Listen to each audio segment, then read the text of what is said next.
In Revenue Ruling 84-160, a foreign corporation owned the shares of a U.S. corporation. The U.S. corporation owned U.S. real estate, so the shares in the U.S. corporation were considered a U.S. real property interest.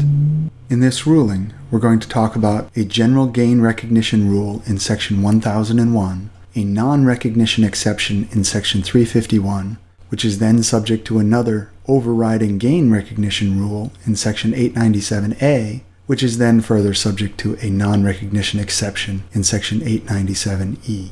In general, gain or loss is recognized on the sale or exchange of property.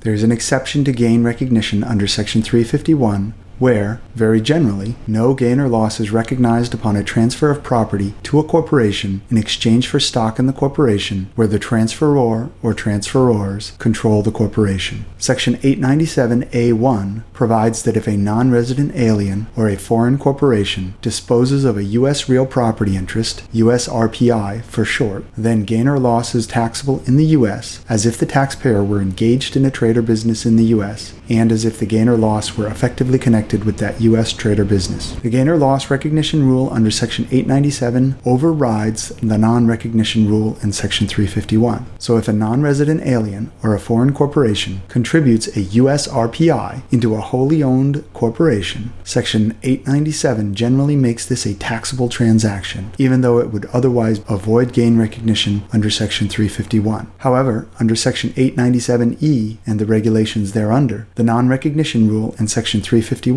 will apply if the USRPI is exchanged for another USRPI.